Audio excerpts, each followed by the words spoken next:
This is a little tougher than I thought it would be when it came to me. Take your time.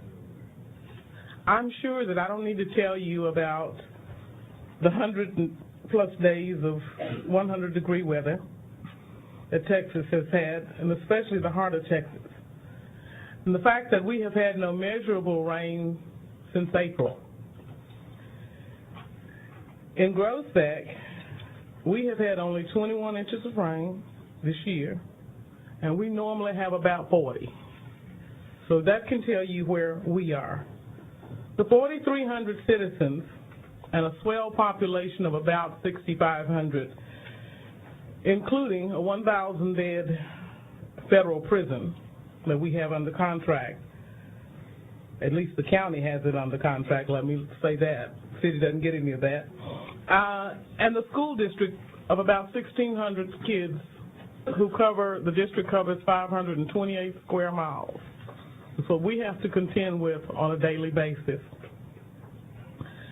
The devastation to us is coming perhaps sooner than we think. We are number 2 on TCEQ's list of cities that are about to run out of water.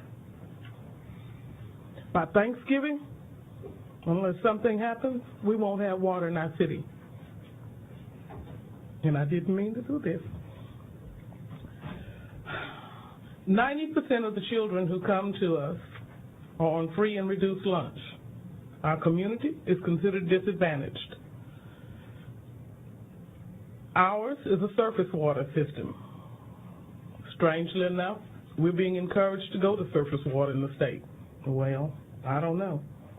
Our water is taken from the Navasota River through Fort Parker and down to what we call our own little water trough. We entered phase 1 of our drought contingency plan on August the 15th, when our water source was down to 36 inches. We were then beginning to pump water over a dam in order to get water to our own water trough. We entered phase 2 on August the 25th, when it was at 38 inches low. And we entered phase 3 on September 15th, when it was 42 inches low. Our critical level is 48 inches. At that point, we will have no water. There will be no water for us to pump over the dam. And so, we have a 2 million gallon a day plant that we have worked hard to have and meets all the standards. Our normal usage is somewhere between 8 and 1.1 million gallons a day. In and at level 3, we're using about 525 for our citizens, and we need 600,000 gallons because it takes about 75,000 to backflush our treatment system. We have visited with several agencies for assistance in permitting and funding. We visited with TCEQ, Texas Water Development Board. I think I live in Austin, actually. The USDA, TxDOT, and we have visited with the governor's office on emergency management. We've asked for a declaration of disaster from the governor's office. During this time, we have looked at alternative water sources, as we have operated only on surface water. With a stretch, we've found and discussed several possibilities to find temporary and/or permanent water. The first possible fix is to purchase water from an area rock quarry that's not in use. Well, it's 8 miles from our treatment plant. The quarry operation dumped its water in a nearby creek, and it ran down to the very same river where we'd like it to run now. But we can't dump it in that creek. We are asking for permits to do so, and the other alternative is to pump it and pipe it that 8 miles to our treatment plant. that has a tremendous cost to it. We, of course, are required to follow all the TCEQ rules, and we have asked that we be able to pump into that very same creek, and hopefully it gets down to us. We know it's dry in between, but nevertheless, we hope that it will eventually get to us. As I said, the alternative is to pump and pipe from the quarry. Our plans are to use a polyethylene pipe, 18 inches, at a proposed cost of over $500,000. How did I get that? And this is for 6 months. The proposal calls for it to cost us about $93,000 to set it up and about $63,000 a month to maintain it in rent. Now, it has no water in it yet. You have to understand, we still have to buy this raw water from the rock quarry. In addition to that, we do have an agreement with the rock quarry to buy the water. That is settled. Now our question is, how do we get it to us?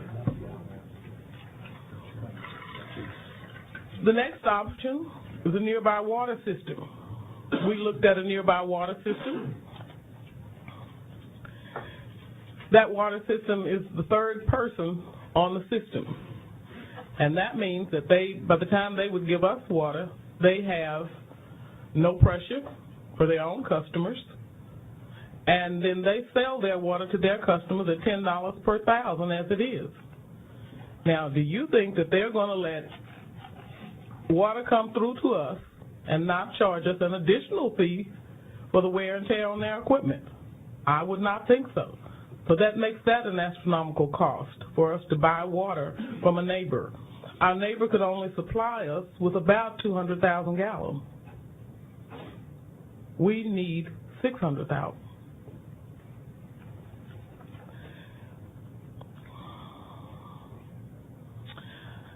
The next thing, we were able to look at the possibility of drilling wells. In the past drought times, we've been blessed that we got to a point that we didn't need to even concern ourselves with that at that point. But we're at the point now where we're looking at the possibility of drilling 2 or 3 test wells to see if we can get some water, some kind of water to support our system. So we're in the process of doing that. And last, but certainly, hopefully not needed, is to haul water. Those are the options that we have had to look at as a city because Thanksgiving's coming pretty quick. Hopefully, we'll be able to find good groundwater to supplement our service when we do the wells, but we are not assured of that. If not, we have to also consider either asking assistance to build an off-channel reservoir or perhaps use the quarry as our reservoir later on when we're looking at permanent situations. As a city, we maintain less than 3 months' supply of surplus. And a city that employs 32 people, you can imagine we don't have a bunch of surplus laying around just to buy water with, or anything for that matter. Although we have a good payment record, it's real difficult to get blood out of a turnip. We've got to be able to pay it back. And so even going out to borrow the money would be something that we wouldn't be able to do. And I'm talking to you today and appreciate your time, but I wanted to tell you a more personal story.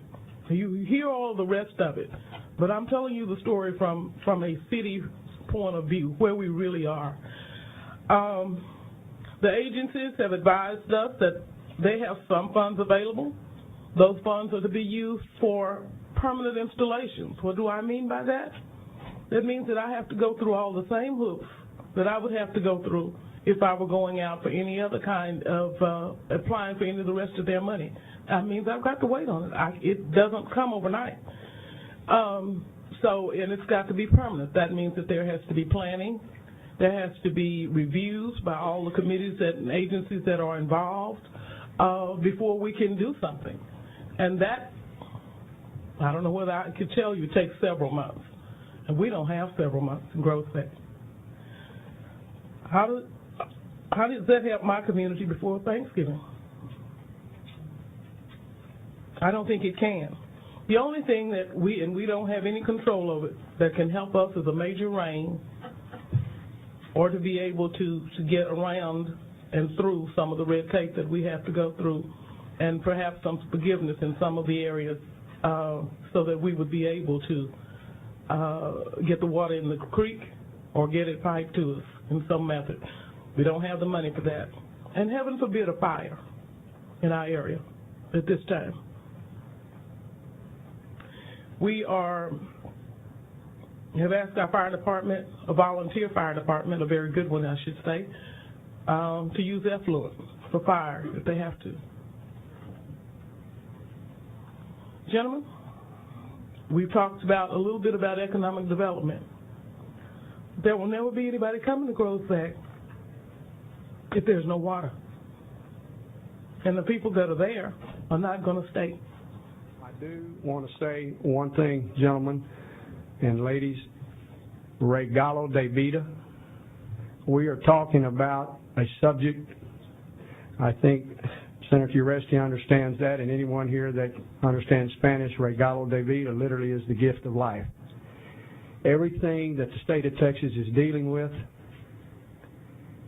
everything that you're talking about today, population growth, industrial growth, economic growth, if the state of Texas doesn't solve our water problem, we're not going to have to worry about a lot of the others.